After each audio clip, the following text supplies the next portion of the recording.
working. You never stop, you never stop working. You never stop, you never stop. Let's see now. Even when I don't see it, you're working.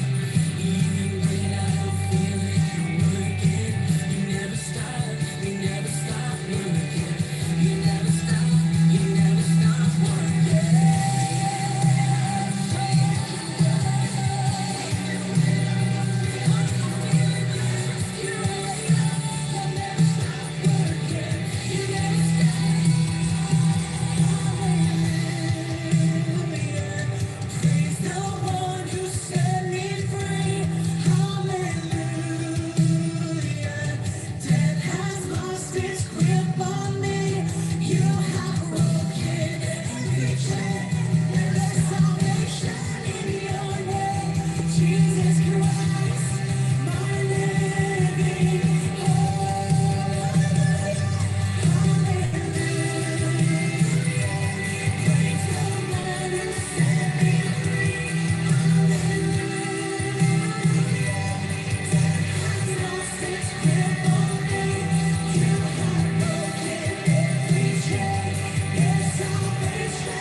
Well, welcome everyone to another Winning Wednesday segment here at Birmingham Bible Church.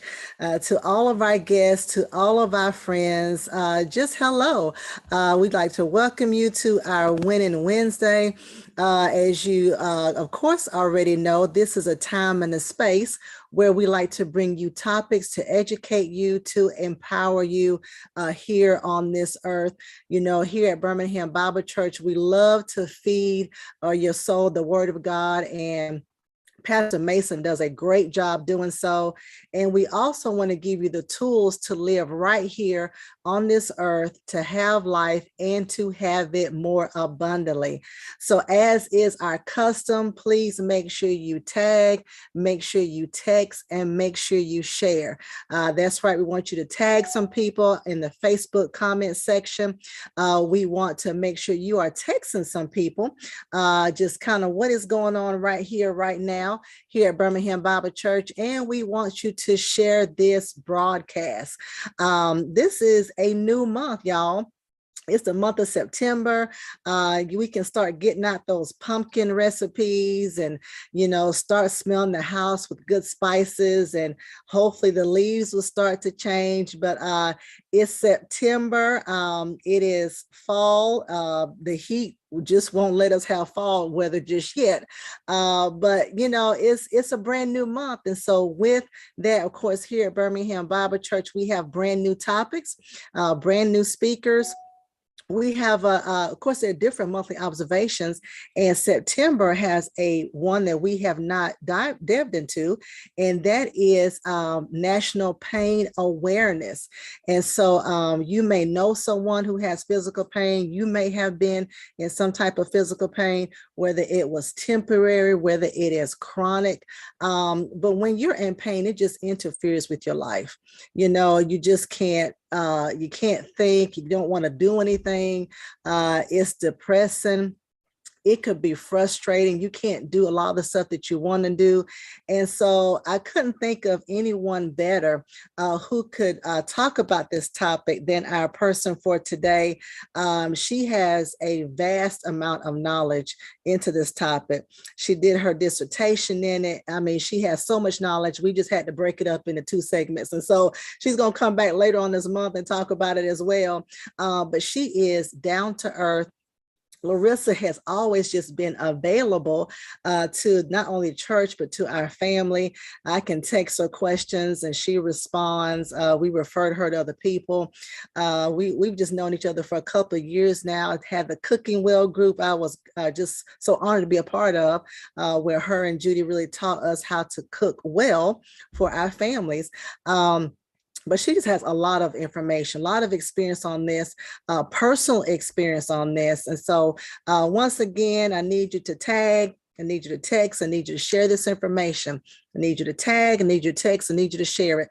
This is something that we all could use, we can all benefit from. And so I give way to Dr. Larissa. Hey, Dr. Larissa. Hello. Hey, Good to be back. I almost got thrown off because I saw your cat. I wanted to I start know. laughing. He's joining us today.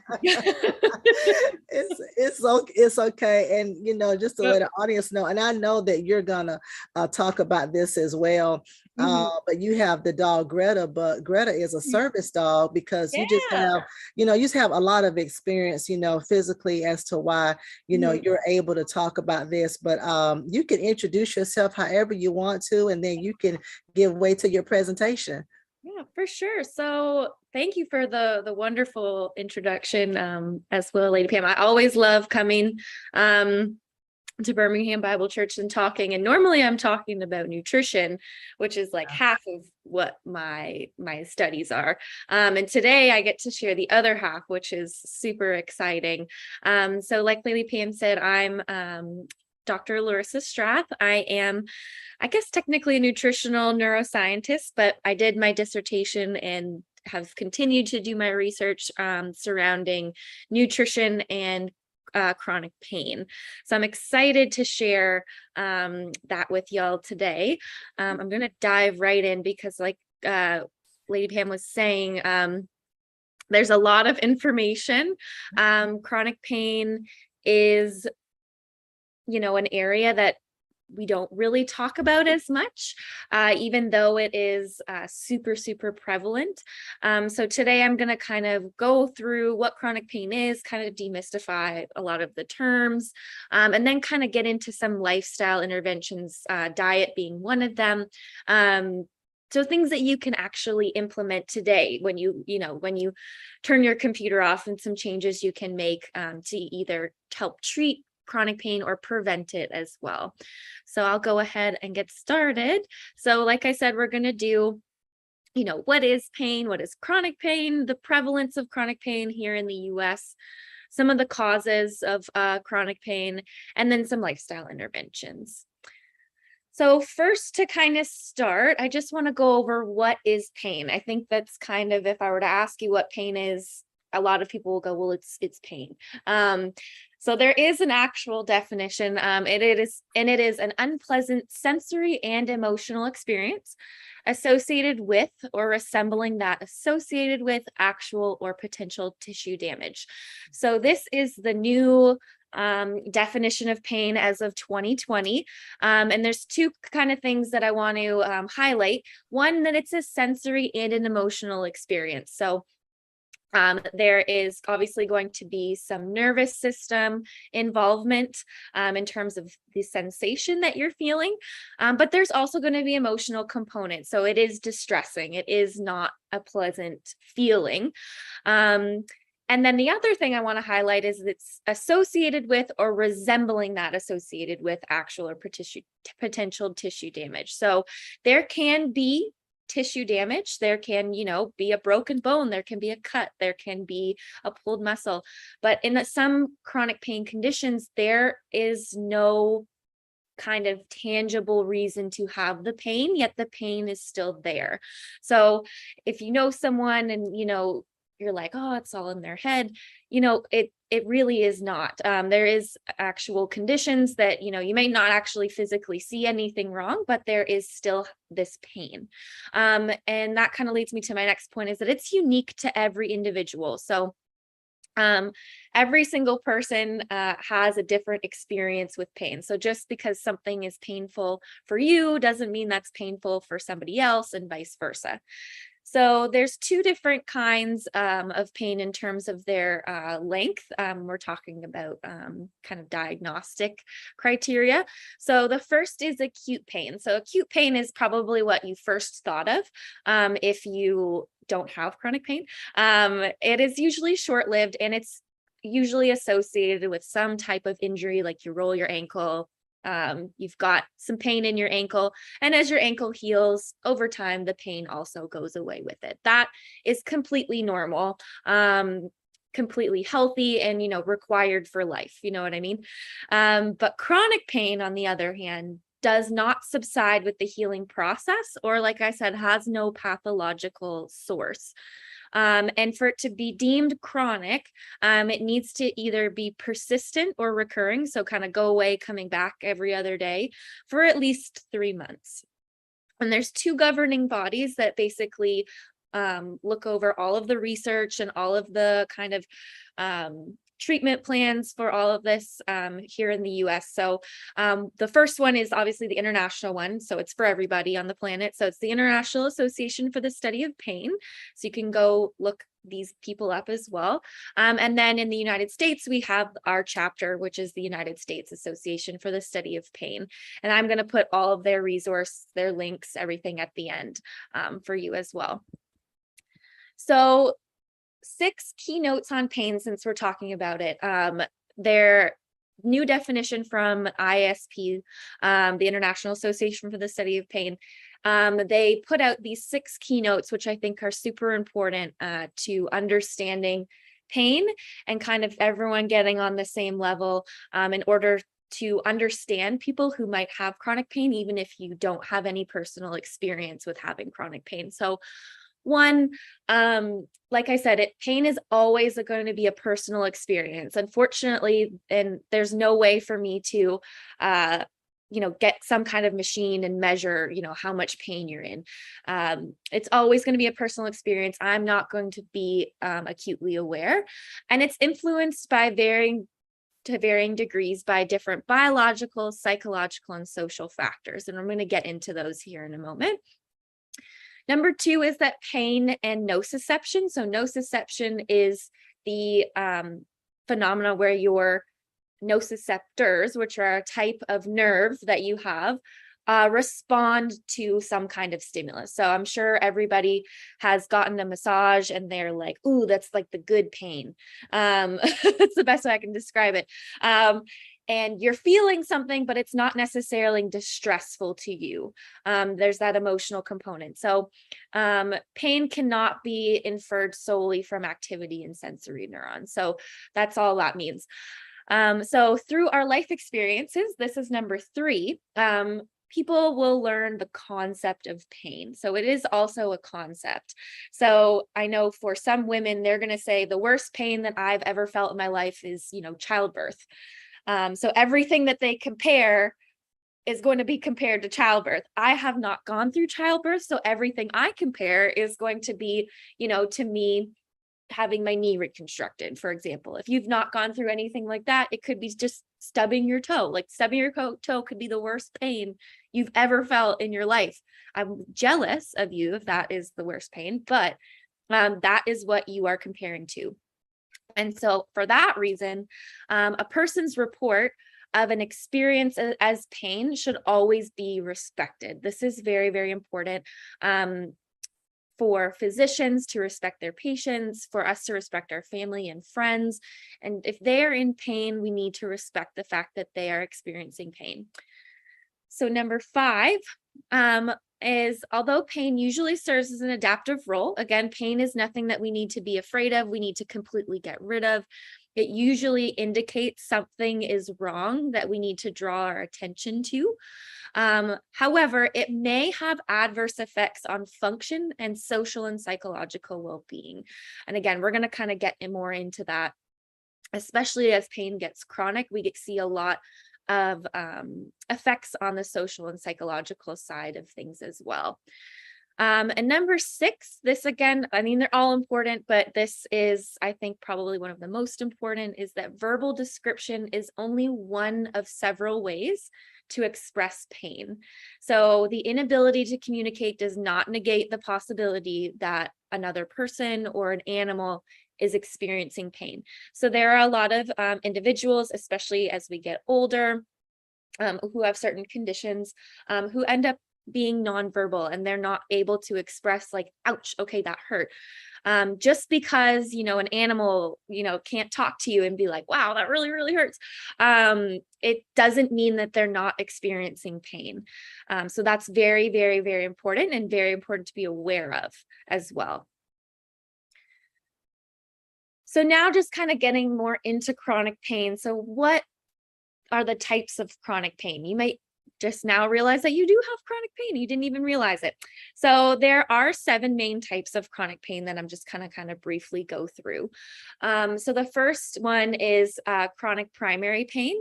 And it is kind of classified as one or more spots on your body that recurs for longer than 3 months, is associated with a lot of distress, functional disability. So that means it interferes with your daily activities and participation in social roles, that cannot be better explained by any other of these pain conditions. So a lot of the times, things like chronic low back pain.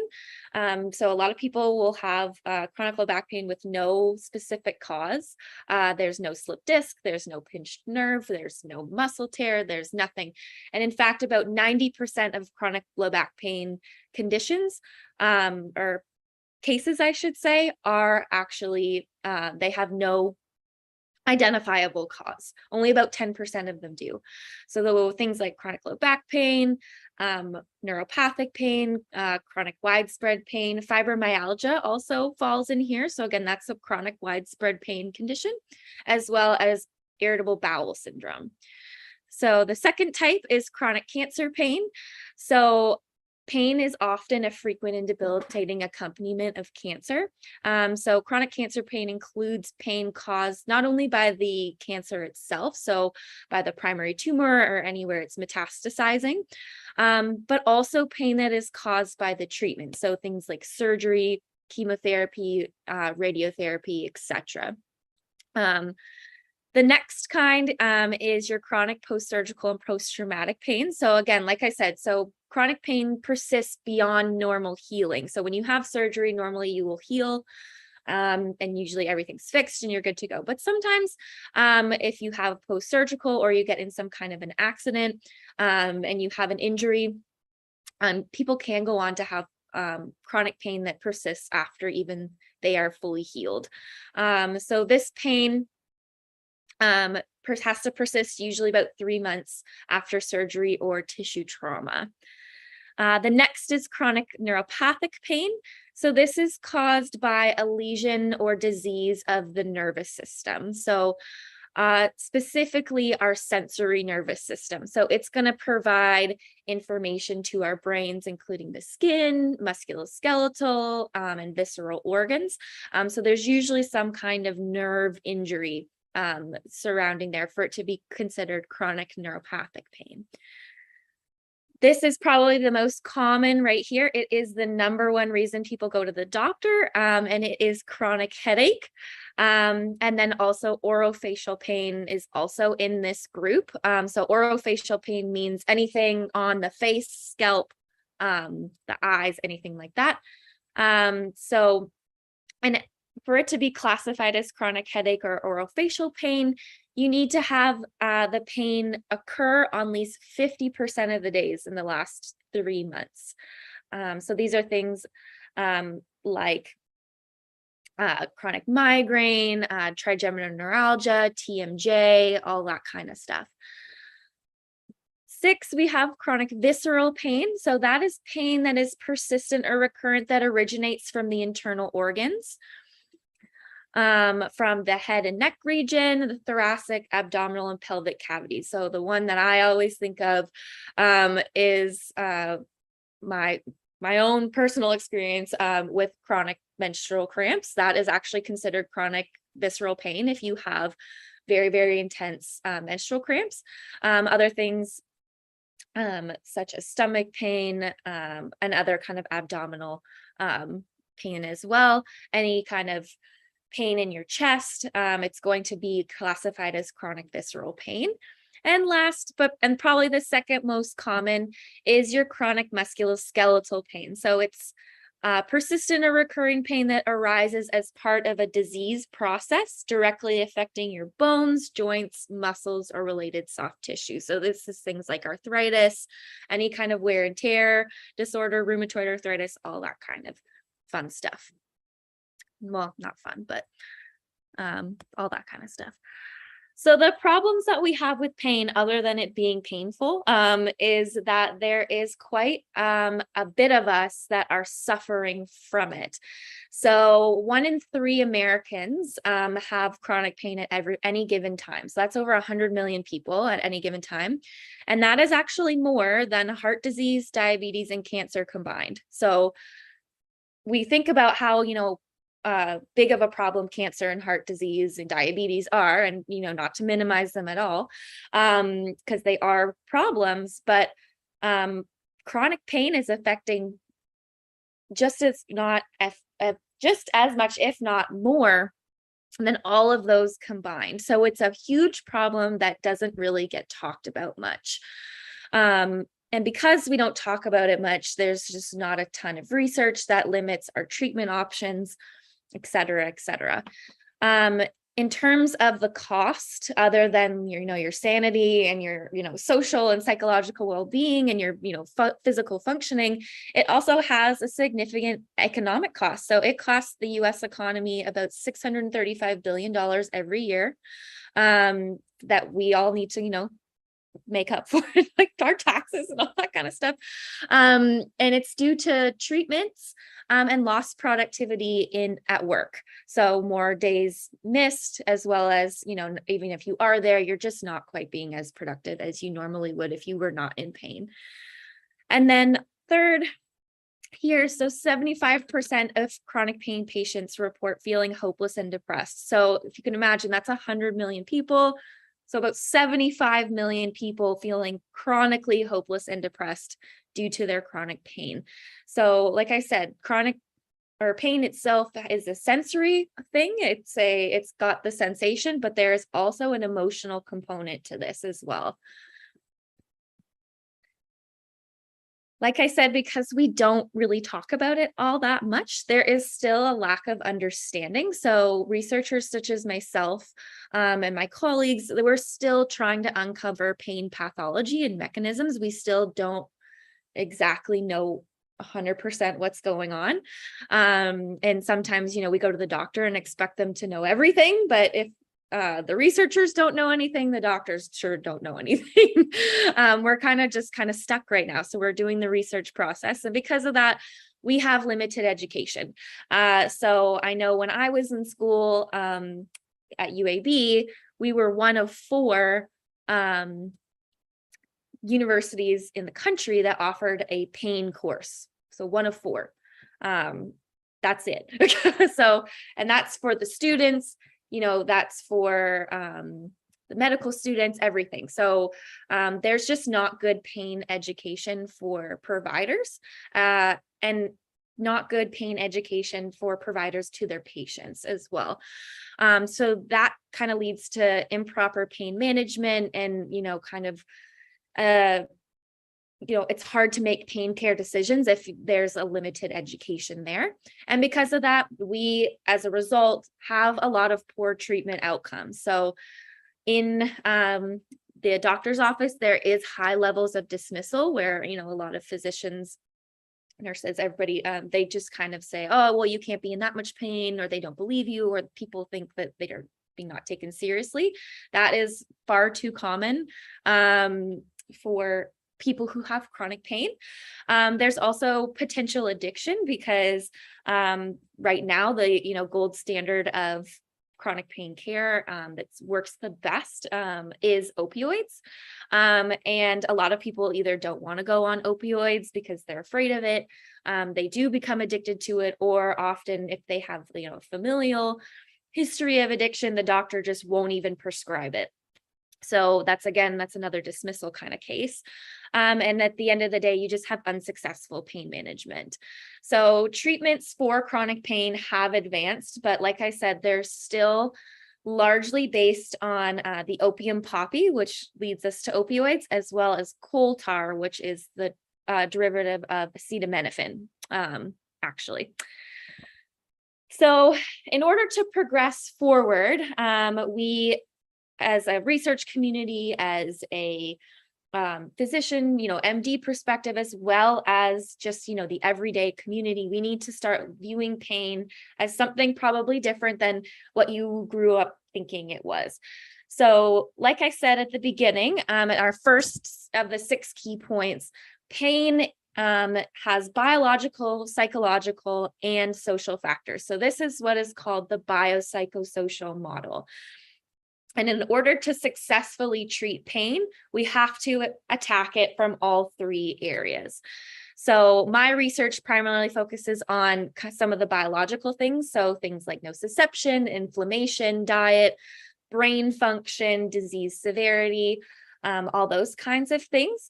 But you also have to think about things like the psychological factors. So there is actually pain cognitive behavioral therapy.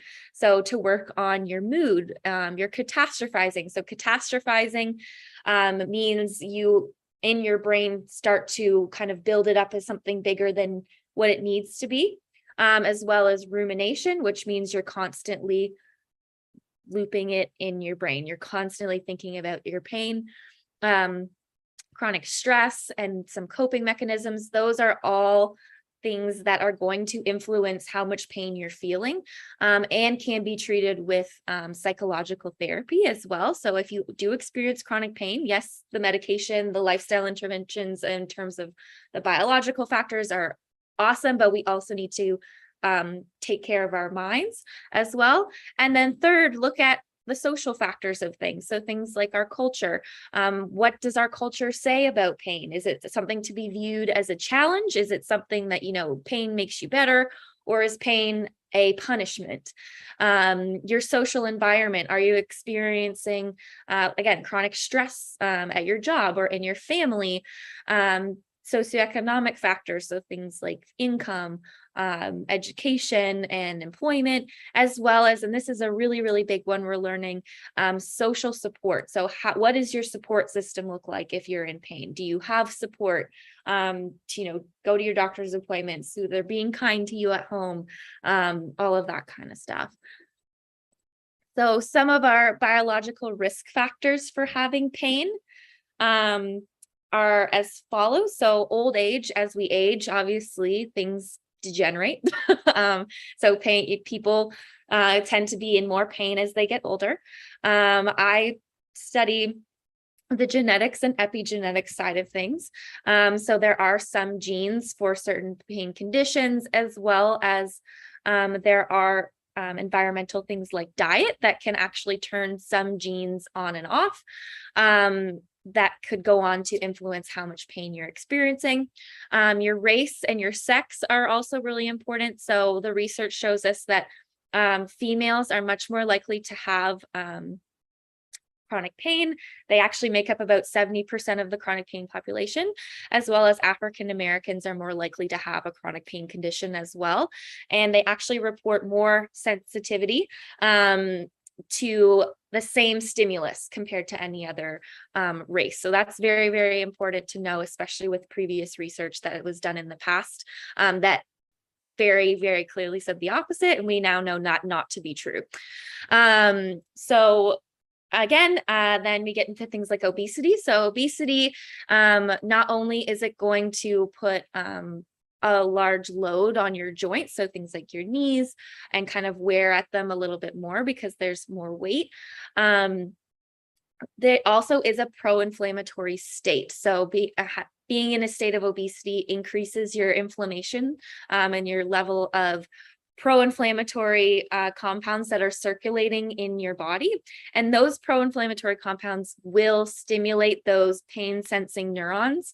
So it can lead to more pain intensity. And then as well, if you've had a previous injury, like you've been in a car accident, whiplash, like me, you've had your knee reconstructed, all that kind of stuff. So there's some psychological risk factors that can go on to predict whether or not people are going to go on to develop pain. So these are things like childhood trauma. So did you experience war? Did you experience abuse growing up? And then as well, even if you did or you didn't, do you have depression and do you have anxiety? So depression and anxiety can, it seems, to cause pain and be a symptom of depression and anxiety. So it is kind of like a feedback loop, and we're trying to figure out what comes first. But people who have depression and anxiety disorders have a greater risk of going on to develop pain later in their lives. And then some of our social risk factors is like our job type. So do you do a job that is high risk? So it requires heavy lifting, strenuous physical activity, overuse. Those kinds of jobs put you at a greater risk for developing chronic pain. Stress, chronic pain has been linked to chronic stress and post-traumatic stress disorder, or PTSD. And then this one kind of fits, excuse me, all of them, but I put it in social because it is something that we are influenced more by. Social factors is smoking. So smokers are at a greater risk for developing a multitude of chronic pain or chronic conditions, including chronic pain. So you could get chronic pain by itself, or you could get a condition that could lead to chronic pain and chronic pain management. Additionally, individuals who smoke are much less likely to respond to pain management therapies. So if you have chronic pain and you are smoking, I would highly recommend that you talk to your doctor about some cessation techniques if you're not quite ready to quit cold turkey. So now that we've kind of talked about what pain is, what things can cause it, all those kinds of things, let's talk about other lifestyle factors that influence pain, and then can also actually help our pain as well if we can get them under control. All right, so this is kind of my wheelhouse. I promise I won't spend the entire time talking about this, but it's my personal favorite, which is nutrition. So like I said, so chronic pain is associated with a pro-inflammatory state that can drive sensitization and pain. So that just means you're really sensitive to stimuli everywhere. And Western diets tend to lead toward deficiencies in fruits and vegetables, as well as excessive amounts of processed meat and refined carbohydrates, such as commercially baked goods, sweet and sugary foods, caffeine, alcohol, and an imbalance of fatty acids. Excuse me. I'm just going to mute myself for a second and got a tickle. That's okay. I was going to say, go ahead and get you some water. Take your time. Whew. Okay. So this imbalance actually will cause a lot of inflammation in our bodies, as well as free radicals. So I know I've been on here before and talked about oxidative stress, inflammation. So I won't kind of go too far into it. You can go back and watch. But these free radicals and inflammation can actually cause, obviously, pain, because like I said, those pro-inflammatory compounds are going to stimulate our pain sensing neurons. And then the free radicals can also stimulate the pain sensing neurons, as well as cause damage to our nerves. And if you think back to what we were just talking about and the types of chronic pain, when we have damage to our nerves, we can have chronic neuropathic pain. So you can have inflammation throughout the body, but you can also have what is called neuroinflammation. So that's inflammation of the central nervous system. And it is associated with more severe pain experiences. And persistent neuroinflammation has been implicated in a host of other neurodegenerative conditions. So things such as Alzheimer's disease, Parkinson's, even depression. So even in the absence of pain, there can be this neuroinflammation. So our diets, like I said, can also induce oxidative stress, which can cause damage to our nerves and cause pain. So in addition, our diets can actually influence our gut health. And our gut has been linked, and it's been starting to be called our first line of our immune system. So there is a gut nervous system connection that is kind of linked through the immune system. So the immune system is involved in chronic pain as well. So if we do not eat a diet that not just feeds us, but feeds the bacteria that's living in our gut, our microbiome, that's that word, that's kind of starting to become a trendy word, the microbiome, can get out of whack. So we need to be feeding our bodies, but also the bacteria, because they are going to be influencing our immune system, which is going to go on to influence our chronic pain. And then finally, again, like I said, this is kind of starting and getting into more what I'm doing now. We're getting into our epigenetics. So like I said earlier, there are some vitamins and minerals.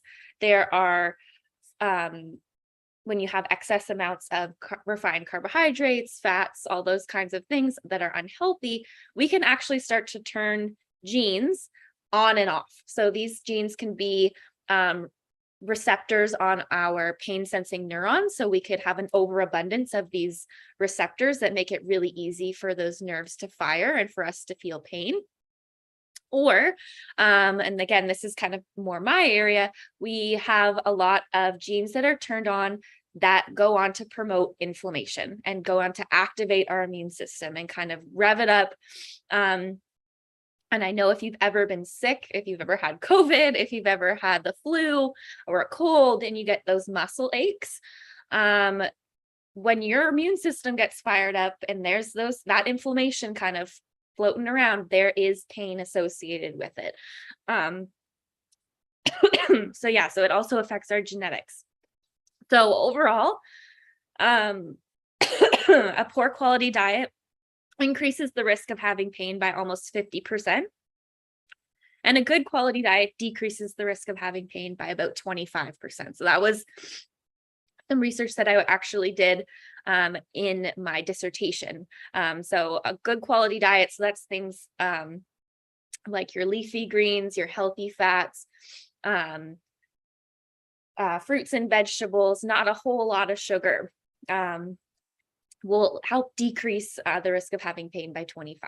So diet is super important. You can go ahead and screenshot this if you want to remember. So if I have chronic pain, I need to eat more of these. So things like fruits and vegetables, low glycemic carbohydrates. So those are going to be your whole grains, such as brown rice, popcorn, we all know is my favorite. Our polyunsaturated fatty acids, such as our omega-3s. So there actually is some clinical trials right now looking at omega-3 supplementation as a treatment for chronic pain, because it does go on to produce the anti-inflammatory compounds that kind of keeps our inflammation and our immune system in check, as well as lean protein. Alliums, so those are your garlic, onions, chives, and shallots. They have a lot of compounds in them that are really good at controlling our epigenome. So what we were talking about earlier, turning genes on and off. Garlic, onions, chives, and shallots have a lot of great compounds that can help manage that, as well as herbs and spices. And if you have chronic pain, you're going to want to eat less of these things. So things like MSG, that's a really big one for chronic migraine. It's in a lot of processed foods. Things like yeast extract, aged cheeses, saturated fats, and refined carbohydrates are the big ones that we see can cause a lot of pain for a lot of people. So the next one is exercise in chronic pain. So you might think that if you're in chronic pain, that the best thing for you to do is to sit and rest. And if you are experiencing surgery or any kind of healing process, that is true to a point. We are learning that active recovery is very important. It doesn't mean you're going full, like you were before you got injured, but gentle recovery, and you're moving and you're being active during your recovery is actually better long term. And if you do have chronic pain, there are a number of benefits that physical activity and exercise can give, even though it might seem counterintuitive, because as we exercise, it does cause pain. It causes acute pain because we get sore muscles and we get all that kind of stuff. But long term, physical activity reduces our chronic pain, we've seen in the research. So it does this by building muscle strength and flexibility. So you'll notice that as you continue to work out, as you continue to exercise, what used to make you hurt doesn't make you hurt anymore, because your muscles are strong. They have the ability to do the activity. Physical activity also can reduce fatigue. So some people might think that they're super, exhausted after exercise, but a lot of people as well will actually feel like they're more awake. So that's why I like to work out in the morning because it wakes me up. And then we also see that it reduces pain sensitivity and reduces inflammation over time. So exercise is super important if you're in chronic pain. It doesn't have to be running a marathon. It doesn't have to be, lifting 400 pounds. It could be going for a walk in the morning, doing some chair yoga. I love doing chair yoga at my desk when I, just need a little pick me up in the middle of the day and I'm feeling kind of groggy. I'll usually go for a wait. Somebody's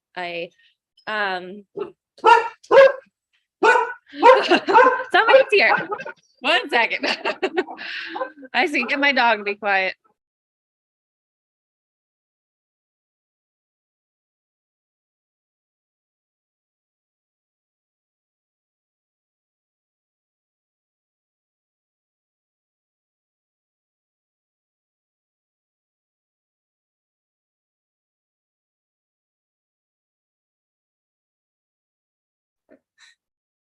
Sorry about that. You're fine. There's someone at our house and she's yelling at them.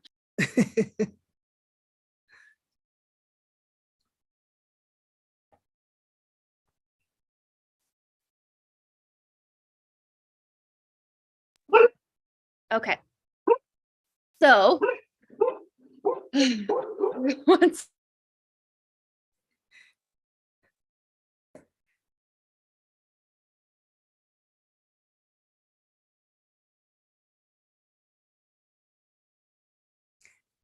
This is great information, everyone. As we said before, just make sure you are telling somebody about this topic of pain. No, you're good, Larissa. You're good. here's your, and then there's your pain in the butt right there. So like I said, we can always exercise, because normally what happens when we are in pain, we got told to rest more. We reduce our activity, and that will actually reduce our muscle strength as well. We can do chair yoga, we can do walking, anything like that, as long as it reaches about 150 minutes of physical activity a week. So you might look at me and be like, Larissa, that is so much. Like, how am I supposed to do 150 minutes? So if you break that up in the day, that's about 30 minutes, 5 days a week. So that's not too bad. So that is the recommended amount of physical activity that we need, as well as about 2 days of muscle strengthening activities.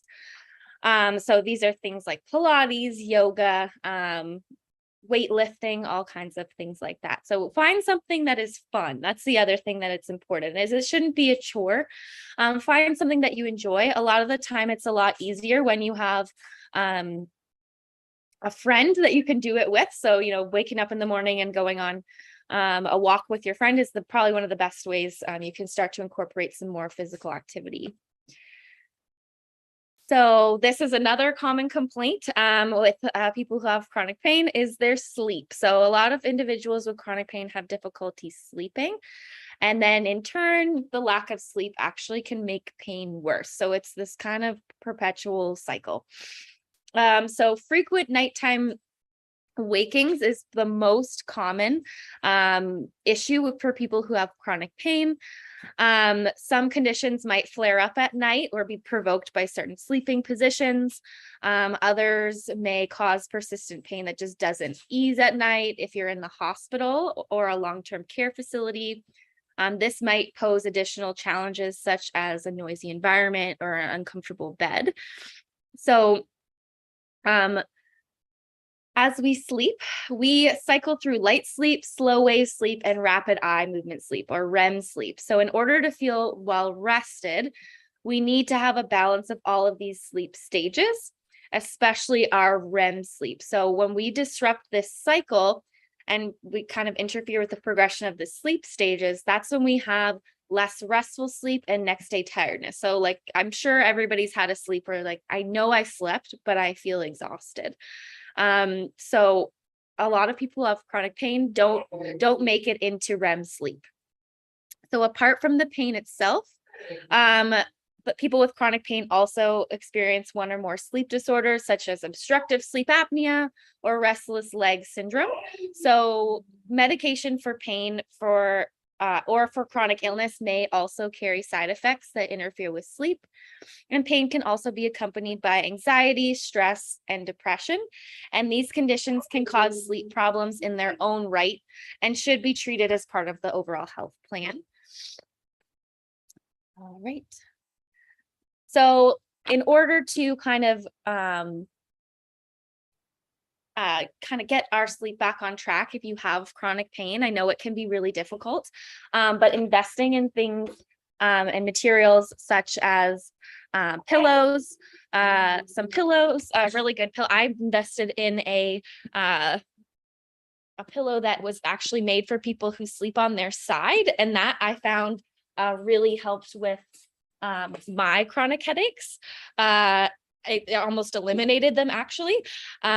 So investing in, a good mattress, good sheets, if you can, as well as the following here as being consistent. So going to bed at the same time every night and getting up at the same time every morning has been shown to vastly improve sleep quality. So this is including the weekends. So I usually go to bed at 9 o'clock. I'm always usually in bed around then. I usually try to aim to be asleep by 9:30. And then I wake up at 6 every day. Sometimes I'll let myself sleep a little bit longer on the weekends, but then I normally feel tired throughout the day. So you want to make sure that your bedroom is quiet, dark, and relaxing. So again, with those sheets, the pillows, all those kinds of things, you want to try to get it as dark as possible, quiet, and at a comfortable temperature. So the research kind of shows that about 68 degrees is the optimal temperature for us to sleep at. This one is a hard one for myself included, but removing electronic devices such as TVs, computers, and smartphones from the bedroom. The blue light can actually mess with our sleep cycles. And then it also makes it really, really hard to fall asleep if you're up kind of scrolling on the internet as well. Another thing is avoiding super big meals, caffeine, and alcohol before bedtime. So some people might say, oh, I have a glass of wine, it makes me sleepy. I'm going to have some wine before I go to sleep. It might help you fall asleep. But the research actually shows that alcohol will cause you to not actually make it into REM sleep. So you'll just have not a great sleep the rest of the night. I find that if I indulge a little too much, that I wake up constantly through the night. And then last, again, get some exercise. So being physically active during the day can make you fall asleep more easily at night because you're tired and your body needs to recover, and it does its best recovering while it's asleep. Hey, Larissa, can you repeat again what the temperature should be in the house? This is for the spouses here. Yes. So about 68 degrees. Thank you. Yeah. Yeah, 68. I know. No, Hot. no, it's Like, not. No, I have to have it cold. Yeah, no, yeah. that's between me and my husband. All right, go ahead. That's great. All right. So, and then last kind of a lifestyle management is for stress, as well as, chronic pain as in general. So I want to talk really quickly about some of the really cool research that's been shown about meditation and chronic pain. So some studies show that meditation, for specifically for chronic pain or just kind of general meditation, lessens chronic pain and stress. And it also really works well even for beginners. So you might be looking at me and you're like, I can't even focus for 30 seconds, let alone try to meditate for 5 minutes. Don't worry, even that 30 seconds has been shown to have some kind of benefit. And just like a sport, anything that you want to be good at, you have to practice. So starting small and practicing is awesome. So in general, when you're looking at things on the internet, when people are talking about these things, the term mindfulness and meditation are often used interchangeably, but they actually mean two different things. So in general, mindfulness is the practice of being aware at the present at any time in daily activities. So being conscious and present. Meditation refers to the actual act of being mindful of your inner processes. So actually taking the time to sit down and turn inward instead of being present on what's on the outside. So you might be wondering, how do I start? So like I said, there can be meditation specifically for chronic pain. There can be some without. Meditation is for everybody, and it can be incorporated into religious practices, or there can be religion left out of it. So often a lot of people, when they meditate, they'll pray. But then there are some times when you're doing mindfulness meditations where you're talking about trying to find a balloon, or you're trying to, walk through a forest, all those kinds of things. So I would recommend starting short, so that you can get used to it and practice, and then build to longer sessions. I actually took a meditation class in graduate school, and I couldn't meditate for 2 minutes at the very beginning. And by the end of the class, at the end of about 3.5 months, I was, going for 45 minutes to an hour, uninterrupted. And it goes by like that, and you're just so relaxed afterwards. If you're interested in those kinds of things, I would recommend apps like Headspace. Headspace has a lot of free meditations. Some are for sleep, some are for pain, some are for anxiety. If you don't have the apps, this is probably my go-to, is the Honest Guys on YouTube. So if you type them in, they're also on music streaming platforms as well. They have a lot of their meditations on there. They have one specifically for chronic pain, depression, anxiety. They have sleep talk downs if you're having trouble sleeping. I usually use it for that. And as well as sometimes when I'm at my desk, I literally will just pop it in. I'll just kind of sit, close my eyes, and they'll kind of guide you through a meditation. And the guy has a really nice voice to listen to as well. So I would highly recommend the Honest Guys on YouTube. So that was a lot of information to cover in a short amount of time. We're going to continue to discuss this, not next week, but the week after. So like I said, today we talked about, what is chronic pain, what can cause chronic pain, some risk factors, as well as some solutions and lifestyle interventions that you can actually implement now to try and relieve some of your pain. So like I said, as promised before that journey with all those interruptions, but we made it. Here are the resources for information that I presented today. So obviously at the top, you have the International Association for the Study of Pain. So the ISP-pain.org. This is going to be probably one of the best places to get up to date on conferences, webinars, all that kind of stuff. here I am at the University of Florida, and we have a Pain Research and Intervention Center of Excellence, or PRICE, that I am affiliated with. We do research, we do outreach, we do all kinds of fun stuff. And the Birmingham equivalent, if you're in Birmingham, UF and UAB have a lot of ties together. This being one of them is the Center for Addiction and Pain Prevention and Intervention, or CAPI. Their websites are there. They often will do presentations, outreach, journal clubs, if you're interested in the research.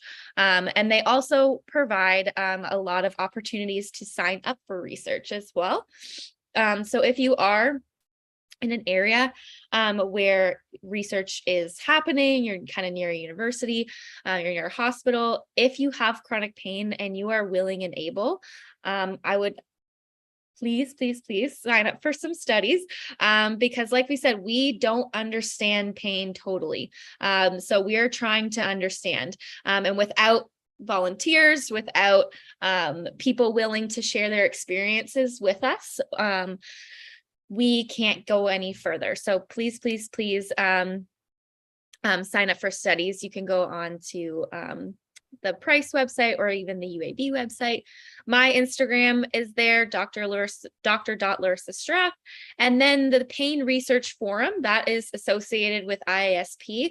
They do a lot of pain education, and they also will promote studies and all that kind of stuff. So every month they do webinars, they do all kinds of fun stuff talking about lifestyle interventions, drug therapeutics, disparities in pain, all kinds of stuff. So they're super awesome. So it's the painresearchforum.org. They, on all of their websites, will have the links to like their social media and all that kind of stuff. So with that, I am going to stop because I have 3 minutes. And I did it. Like I said, that was a journey. Thank you everybody for bearing with me with the tickles in my throat and people coming to my house and all that kind of stuff. So thank you so much. And I will. This was great, Dr. Larissa. No, this was awesome. I got tickled because you were talking about in the beginning initially, when people have pain, everybody experiences different. And so because everybody's experience is different, you can't just, knock down their experience. Somebody's experience could be stubbing their toe. And I got tickled because when me and my husband go to the doctor, and that's one thing I says when he's talking about he's hurt, and I always say, well, I had 4 babies naturally, Yeah. right? No. I'm gonna stop doing that. I know. Because I didn't think about that. Right. His experience is whatever he's experienced at his height, and mine is at my height as well. So yeah, it's the same thing with me. And I mean it, and then we're trying to convince doctors to also not do that. And it's like, right, just because it's not painful for the patient doesn't mean that it's not painful, or it's not painful. right. Painful for you, it doesn't mean it's not painful for the patient. Right. So there's actually a lot of research being done with pain management in hospitals, and then also outpatient, things like dismissal and all of that kind of stuff. So it is something that we as a community need to get better at, myself included. We all do. Because 2 people can have the same knee surgery, but one's pain tolerance may not be as well as the other one. And so, like you said, don't dismiss it, just because their tolerance is not as high. So when we even have people, when we bring people into the lab, and we will evoke pain. We will put people in pain, nothing crazy, but we just try to see like how much you can tolerate, all that kind of stuff. And there's some people who can handle like this little tiny like paintbrush. I can go like this, and normally that would be not painful. There are some people, if I do that like with a paintbrush, it'll feel like it's burning. So it's, the variability is huge. And one thing I did not think about, which I'm so glad you brought up, is that the cycle. So if someone's in pain, you have to attack every system of it. So you have to attack the psychological part of how they can cope with it, different strategies. You talked about the meditation and, maybe some other strategies out there, but how all that just plays into it, the environment, is there a good support system at the home? Are they having to do a whole lot of stuff in the midst of being in this pain? And so that's some other things I didn't think about as well. And it will help us as, family members. Hey, when somebody's going through something, let's chip in, let's not minimize, let's do that and the other, and let's make sure they're getting the support system, not just from the doctor, but also from possibly a psychologist, which, people, I guess nowadays is more common, but it doesn't mean you're crazy. No. It just means you need a little bit more help. Yeah, I love my therapist. I go at least I go regularly on Wednesdays, where it's just I need some help coping with some things, and they know what they're doing, and it's awesome. And you can literally get tailored cognitive behavioral therapy for chronic pain if that's what you're experiencing, just like you would get tailored cognitive behavioral therapy for anxiety or depression, that. So it's wonderful. I am a huge therapy advocate. Okay. And let me know, no one has reached out. We have quite a few people that are watching, but just in case, I know you got your dissertation here in Alabama. So if you know of any specialists, I guess behavioral, I don't know what their title is. Is it behavioral psychologist or something, or I can that or other?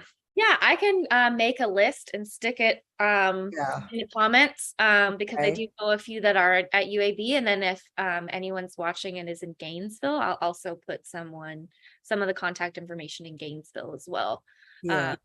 Because there are a few that I'm thinking of right now, but it would take me a second to find all their contact. And even if you can't put in the comment section now, maybe you can have it for us in a couple of weeks. So either way is good. The tips were wonderful, and I knew you're going to bring out the food. I mean, because especially sugar, I didn't realize even if, whatever we're experiencing in this house is always someone say, and I'll be reading and kind of Googling, decrease your sugar. I'm like, really? that's the stuff I love. I know. Another one. I know. Another one. That's the culprit, the sugar. You talked about and I know you've always talked about, staying away from white flour and foods that are white, white rice, sticking with the whole grains. One question, what are some foods that have the MSG in it? That I know you said preservatives, but anything in particular that stands out? So a lot of prepackaged food, like baked goods, like the Twinkies, the Hostess, the things, some of the frozen meals that you can get, because it does add a little bit of a salty flavor. It has sodium in it, so it adds a little bit of a salty flavor to it. A lot of prepackaged kind of those like instant meals will have a little bit of MSG in them, especially if they are very inexpensive, because MSG is very cheap to use. So it's used often in a lot of foods that are very inexpensive to prepare. And then it's in a lot of fast food, things like McDonald's, Wendy's, all that kind of fun stuff. Anything that would have kind of a salty and is relatively fast and relatively cheap will have MSG in it. Okay. All right, well, thank you for clarifying that up. We're gonna go in just a few minutes. Thank you for everybody for watching, and for those of you who have shared this. I'm just gonna do a couple of announcements like we normally do, and then Dr. Larissa, if you can just kind of summarize, maybe give us some takeaways, just something to leave us with, and maybe even give us a sneak peek of what you're going to talk about maybe in a couple of weeks. That'd be great as well. All right. So,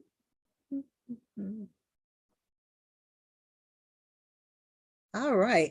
So thank you for joining us, everyone, here on today. Of course, we have a couple announcements just to carry you through this week. Don't forget our prayer room call is every Monday, Wednesday, and Friday. That number is on your screen. It is 727-731-0433. All these things were great that we talked about today. You can also pray about it as well, and you can have other people unite with you in prayer on those key areas in your life. This Saturday, we have our small groups. We are talking about life's healing choices. We are learning how to heal emotionally. So a great way to unite with other people. There is strength in these small groups. And so of course, make sure that you are email us at smallgroups@bhmbc.org to be a part of it. It is this Saturday at 10 o'clock a.m. Central Standard Time. Please email us for the private Zoom ID information. And then on a weekly basis, we have our private Facebook groups. This Saturday, we have one for our singles. Please email us if you're interested at singles@bhambc.org. That is singles@bhambc.org. We upload videos in our Facebook page. We also upload videos on our YouTube page as well, which is bhambc. But give us an email if you want to be on that private Facebook page. For our married couples, we have a married couples group called marriedcouples@bhambc.org. That's the email address. Same thing, we try to do things to encourage you and to strengthen your marriage. Once again, we have a private Facebook page, and we are also on YouTube, and our YouTube handle is bhambc. We have a group for our Timothy class participants, those who want to learn how to study the Bible, how to teach the Bible. Send us an email at timothyclass@bhambc.org. We do that on a monthly basis as well. For our people who have signed up for our financial group, this is a great way to learn about how to get a hold of your finances, how to invest, how to save, how to budget. So of course, if you're interested in that, please send us an email at finance@bhambc.org. This particular group is not on Facebook just yet, so you have to sign up by sending us an email, and you have to be a part of our private Facebook page. Please join us on Sunday. Pastor is continuing the series, the Master's Class on Prayer. This is from how Jesus taught his disciples to pray. And he is going through this prayer line by line and verse by verse. So a great time we are having. This Sunday we are virtual.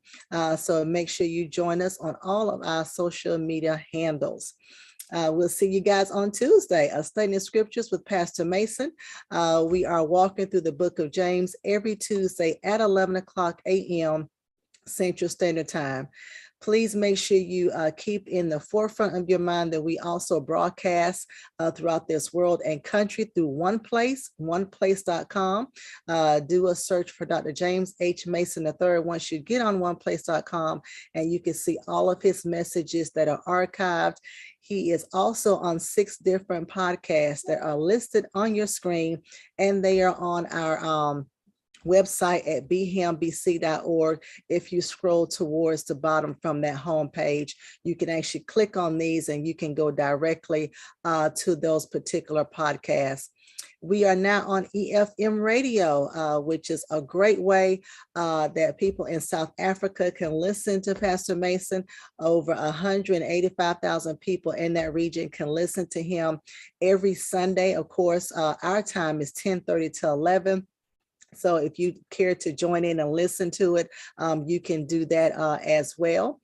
And we will see you guys next Wednesday. Of course, we have a lot of things going on in our environment. There's floods, there's rain, and we have to be prepared for these natural disasters. And so Nicole Ivory is going to come on. She's an insurance agent.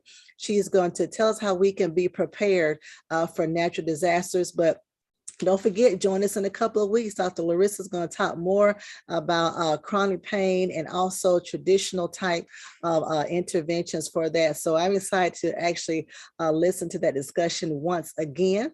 And then a couple other reminders. Don't forget, our Back to Church Sunday is going to be September the 18th. So we're going to be in person on September the 18th at C.W. Hayes School. Also on that same day, one of our very own Kiki is getting married. Actually in October, she's getting married, but we're going to shower her with all kind of love and affection and gift cards and cash and toasters and crock pots and all that good stuff. But we're going to do that on September the 18th. So make sure you make plans to attend. Of course, her Cash App and Venmo is going to be available and is available.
Just got the word from Lady Pam. We are having some technical difficulties.